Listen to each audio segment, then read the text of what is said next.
All right, so we obviously loved the double oak versions of Peerless. Let's see if we like the toasted just as much.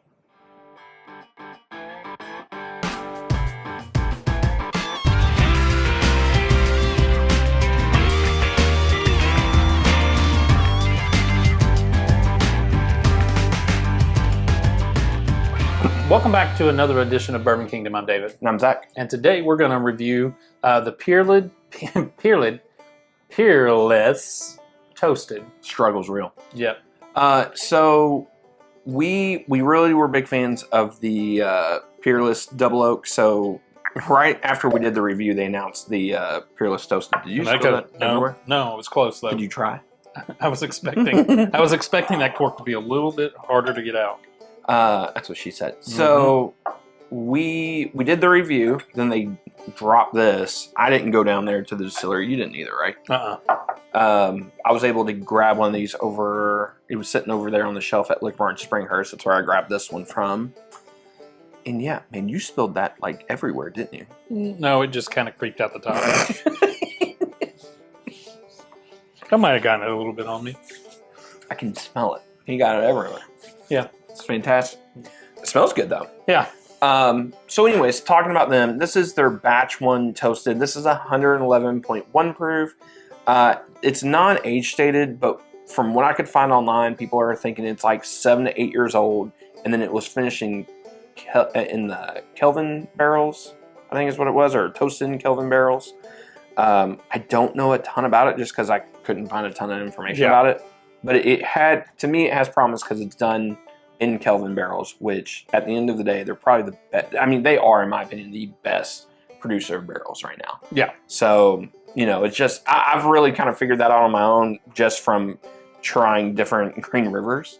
The ones that are done in Kelvin, the ones that aren't, like, and the ones that aren't bad. Why don't we take the opportunity to elaborate a little bit on when you say Kelvin barrel, what's that mean? So Kelvin Cooperage, they produce barrels, and if you've ever, like for example, Foregate, they do a Kelvin collection.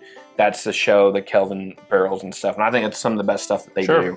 At the end of the day, you have different cooperages all around the country that produce, like Virginia Cooperage or whatever it's called. There's a whole bunch of different ones. There are some that are just better than others, and I don't really know why. I don't know if that's the process they make them, if they're getting better oak. I don't know. I won't pretend to know. But at the end of the day, the stuff I'm having currently right now from the Kelvin Cooperage, like the barrels, that stuff's just better at the end of the day. So if you guys see something, like I said, especially Green River, we've seen a lot of that. And even the ones that aren't in Kelvin Cooperage barrels, I'm not saying they're bad. But I joked around with Ron. I said, if we're going to do a pick with you guys one day, I'm gonna have to have Kelvin Cooperage. It's gonna have to be a Kelvin. If not, I'm not saying I won't go, but that's we just need a select deal breaker. But at the end of the day, like I said, they're doing some of the best stuff out there. Maybe we'll do a video on it. Put it in the comments below if you guys would like to do a video of it. I don't know how well we've just talked about that a lot in the past. The Kelvin barrels and stuff like that, and some of you may be like, "What in the world are you talking about?" So I just thought we'd take the opportunity, since we were talking about one, to kind of give them a little bit of education. Anyways, going back to Peerless, this is their standard mash bill, and I think it's a little bit over like $100, if I remember. Yeah. I can't exactly remember. I was too lazy to walk upstairs and look at the receipt for it. But I think it was a little bit over $100. I feel like Paul said it was like 130. Maybe.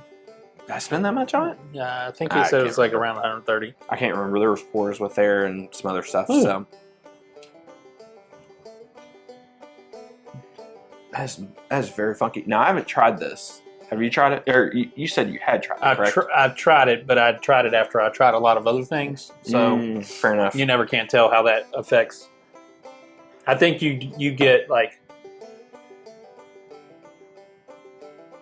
You get a hint of some sugary notes. That wood, the wood notes kind of come at the end of the nose on it. The kind of toasted on the end of it. It smells sweet.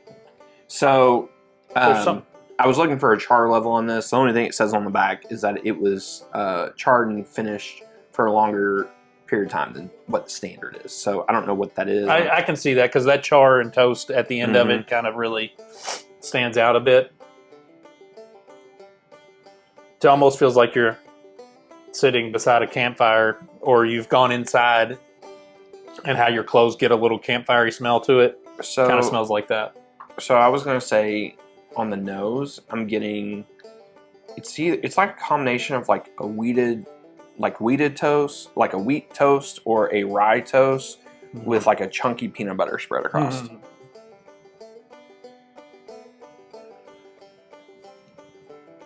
Sweet.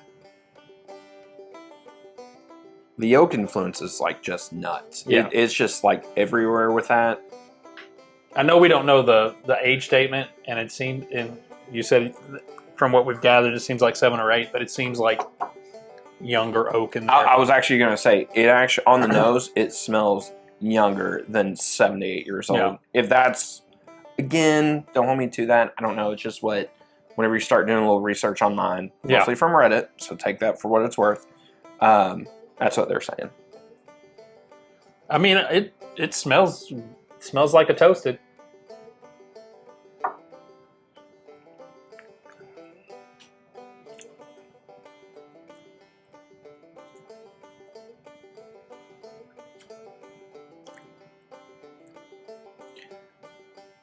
Off the front of that palate. So there's this big festival thing. It's called Harvest Homecoming. It's in New Albany, Indiana. Yeah. Love it. Absolutely love it. There's this booth that makes deep fried donuts there. If they had a version of deep fried donuts with the glaze and everything they did, and then they literally caked upon just pounds of cinnamon, that's exactly what that is. Yeah, the cinnamon. Cinnamon is it's really prevalent. Yeah. What was the thing that we just had that felt cinnamony too? What was it? We did a review of it.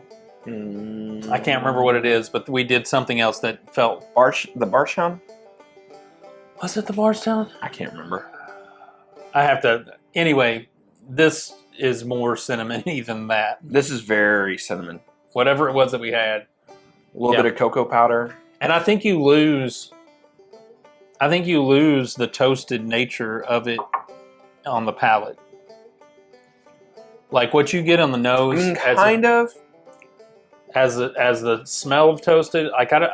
It just seems like that cinnamon just kind of overtakes. There's also a little bit of like a banana cream pie on there with a little wafer cookie. Yeah. Finish is not much there. No. It gets a little creamy on the back end. Yeah, it does. I definitely like the Peerless Double Oak more than this. Yeah. The rye or the bourbon, either one. Both of those were. This is good. This is fine.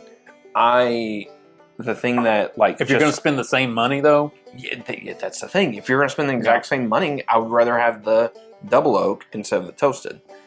I don't think this is bad whatsoever. No, it's not bad. It's the price that kills it, though. Yeah. If this was like, and I get, it's a craft thing. I get everything in bourbon right now is expensive. Unless you're like one of the big, like 5 to 7, right? Yeah. It's just the price that kills this one. Graham crackers sit on the finish too a little bit.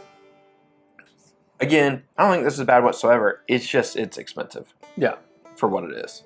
Like I said, if I would spend the money on these, I would probably just spend it on the Double Oak for sure. And that's the other thing too. Comparing it in the same line of what, like the same family. Yeah. That's what, in my opinion, really, price is one thing. Because I do think this has a unique toasted profile that I think's very different. It's not as crazy dark chocolate as what a lot of other toasted brands are. The nose is very interesting to me. Like Agreed. That's one of the things that appealed to me a lot. It's off profile from a lot of toasted products. That's not your traditional kind of profile, and that's not a bad thing whatsoever. Right. Again, it's just like I'm sitting back here thinking about. I think you're right. I think the Double Oak bourbon and rye is just better. Yeah. And that's not a bad thing. It's just the reality of it. They made some good stuff. I know.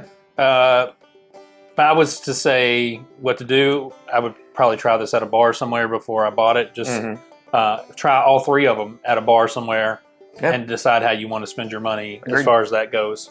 And then I think you count yourself lucky to try the double oak, and probably choose it. Although some people love toasted. There is a whole gamut of people who love. I like toasted and double oak stuff. Yeah. Like I mean, that kind of profile of like dark chocolates, caramels, marshmallows, like stuff like that. Like that is that's my wheelhouse. Yeah. So all right, hit the like, subscribe, turn on the notifications, and until next time, we'll see you. We'll see you.